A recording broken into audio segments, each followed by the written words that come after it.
Hello everyone, welcome back to another evening vlog. So कल तक मुझे लग रहा था कि गर्मी चली गई है, बट आज गर्मी बहुत थी और धूप भी बहुत ज़्यादा थी। तो मैं जस्ट अभी आई हूँ, तो मैं पहले पी लूँगी पानी।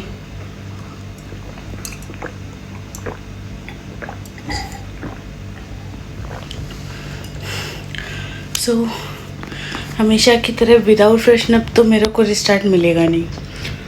तो सबसे पहले मैं होके फ्रेशन अप, उसके बाद आज कुकिंग का कोई सीन नहीं है क्योंकि लंच खाया था बहुत लेट और छोले भी थोड़े से रखे हैं, तो देखते हैं। So I will be back after shower. So मैं करने वाली हूँ थोड़ा सा रेस्ट क्योंकि ज़्यादा कुछ कुक नहीं करना है। शायद आटा मेरा ऑलरेडी रखा हुआ है, तो मैं बनाऊँगी मेथी, जो कसूरी मेथी डाल के पराठा बनाते हैं वही बनाना है बस, और थोड़े से वेसल्स क्लीन करने हैं, दैट्स इट। सो थोड़ा सा टाइम पास करने के बाद हम जाएंगे किचन में। चलो गाइस, अभी आ गई थी मैं किचन में और तो सोचा स्टार्ट कर देते हैं। तो सबसे पहले मैं कट करूँगी वाटरमेलन, जिसको मैंने बाहर रख दिया था क्योंकि वाटरमेलन का स्टोरेज हो गया था फिनिश। तो मैंने कट कर दी थी वाटरमेलन, और आज मैं बहुत कंफ्यूज थी खाने के लिए। तो मैंने सोचा सबसे पहले ये कोकोनट ख़राब हो रहा था तो इसकी चटनी बना लेते। तो मैं कोकोनट में अनियन, गार्लिक, हरी मिर्च और थोड़ी सी धनिया डाल के और 2-4-5 दाने मूंगफली के दाने डाल के पानी डाल के इसको अच्छे से ग्राइंड कर लिया था, और सॉल्ट एज़ पर टेस्ट डाल दिया था। तो ये भी बहुत बेसिक सी चटनी है। मेरे पास करी लीव्स अगेन नहीं थी, तो फिर अदरवाइज़ एक करी लीव्स भी डाल सकते हो। तो मैंने ये ऐसे से बना ली थी और यहाँ पे हो गई थी चटनी एकदम स्मूथ रेडी। तो अभी मस्टर्ड सीड और करी लीव्स दोनों ही नहीं थे, तो मैंने इसमें दे दिया जीरे और खरी मिर्च का तड़का। तो इससे क्या होगा, कुछ तो बनेगा ना, और सेम टाइम फेंका नहीं जाएगा। और तड़के में कुछ ना हो तो ये खड़ी मिर्च भी रहेंगे, तो टेस्ट यम। तो मैंने कहा लाओ भाई, जीरे का ही तड़का दे देते हैं। तो मैंने इसको कर लिया था, अच्छे से भून लिया था। हाँ, अगर कोकोनट ख़राब ना रहा होता तो मैं ना बनाती। तो मैंने लगा दिया था मस्त सा तड़का। तो ये देखने में तो यम लग रही थी, और ये स्पाइसी बहुत थी बिकॉज मैंने ना इसमें ग्रीन चिली ऐड की थी। फिर मैंने वो सेम जार में डाला था रवा, और जितना रवा उतना ही दही डालना है। और फिर इसको मैं एक फ़ाइन मतलब पेस्ट ऐसा तैयार कर लूँगी। और क्योंकि मैं बहुत ज़्यादा कंफ्यूज थी, मुझे कुछ समझ में नहीं आया था मैं क्या बनाने वाली हूँ। तो अब कोकोनट चटनी बनाने के बाद ना मेरा मन फिसल गया, और फिर मैंने सोचा चलो बना लेते हैं कुछ इंस्टेंट डोसा। तो फिर मैंने इसका रवा और दही मिला के ये थिक सा बैटर तैयार हो गया था। एकदम डोसे वाली फ़ील आती है इसमें। फिर मैंने इसको ट्रांसफ़र कर लिया था अपने इस बाउल में, और पानी डाल के फिर मैं इसको रख दूँ मिक्स करके अच्छे से, थोड़ा सा सॉल्ट ऐड करके। और फिर मैं इसको रखूँगी एटलीस्ट 15 मिनट्स के लिए, क्योंकि रवा जो है ना पानी सोख करता है। और हमने तो पहले तो पानी डाला नहीं था ना, सिर्फ दही और रवा डाला था। तो इसको मैं रख दूँगी ढक के रखने के बाद ये ऐसा सा हो जाएगा, मतलब इतना हो जाएगा। पहले रनी था, अभी थिक बैटर हो गया है। तो बस मैंने रखा तवा, और तवा रखने के बाद ये जो है ना, ये क्या होता है, कभी भी आप डोसा बनाओ ना, तो कुछ लोग अनियन वो करते, कुछ लोग पानी का छींटा मारते।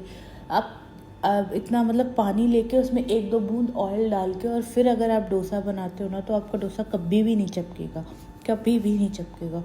और मेरे सारे डोसे बने थे विदाउट ऑयल, मैंने कोई भी ऑयल नहीं डाला था। हाँ, ये डोसा इसलिए मैं छोटा बना रही हूँ क्योंकि मैं एक हाथ से फ़ोन पकड़े थी, और जब हमको बड़ा डोसा बनाना होता है ना, then we have to hold tawa कि वो इधर उधर सरके ना। तो फिर ये डोसा एकदम परफेक्टली बना था, और ये इंस्टेंट डोसा होता है और बहुत हेल्दी होता है। मतलब ना कोई ऑयल, कुछ भी नहीं, इसमें सिर्फ रवा, नमक और क्या बोलते हैं, दही है, ठीक है। और ये बहुत क्रिस्पी बना था, देखने में ही क्रिस्पी सा लग रहा है। तो फिर मैंने एक बहुत बड़ा सा डोसा बनाया था, जो मैंने बनाते वक्त कैप्चर नहीं किया था। फिर मैंने बाद में सोचा एक क्लिप बना देती हूँ, तो ये फाइनली मतलब बोलते हैं ना, जो इसमें जाली सी बन गई है, पूरा डोसा वाला फीलिंग है। और ये आई थिंक हाफ से कितना 10-15 सेकंड के अंदर ये ना अच्छे से तवे से मूव हो जाता है, कि मतलब आपको ज़्यादा स्ट्रगल करने की भी ज़रूरत नहीं है। And it's a perfect dosa. आपको दाल चावल पहले से भिगोना, मेथी फर्मेंटेड, ऐसा कुछ भी नहीं करना है।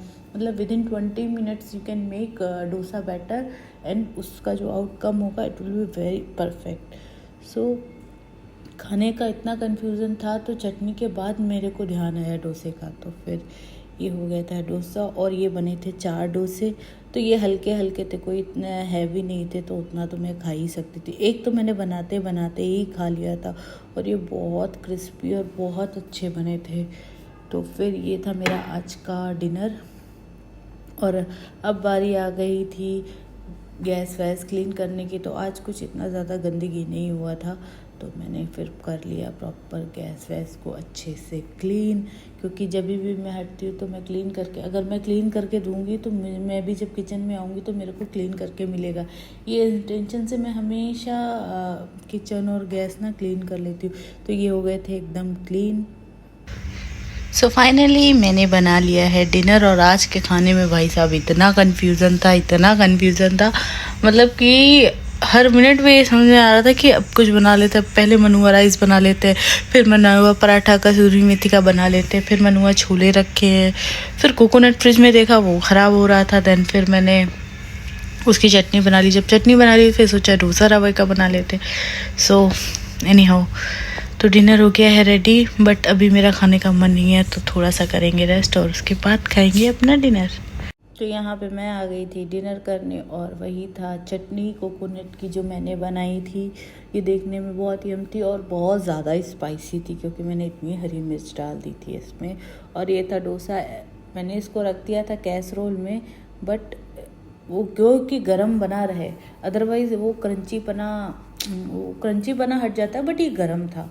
तो फिर मैंने एंजॉय किया अपना डिनर, और ये बहुत अच्छा था। और ये जो मिर्ची होती है ना, ओ हो, ये इतनी सोंधी होती है, तो इट टेस्ट सुपर यम, मतलब एकदम। ऐसा फाइनली आज टाइम है इसका आइसक्रीम का। बहुत दिन से खाने का मन हो रहा था, तो मैंने कहा लाओ।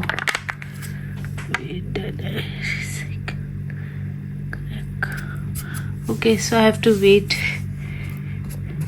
कोई पेशेंस नहीं था अपने अंदर, तो मैंने इसको सोचा लाओ ब्रेक कर ही लेते हैं और खा ही लेते हैं।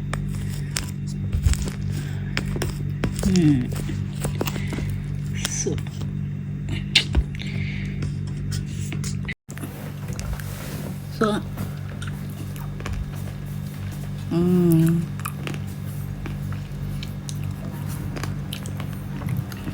It's tasty.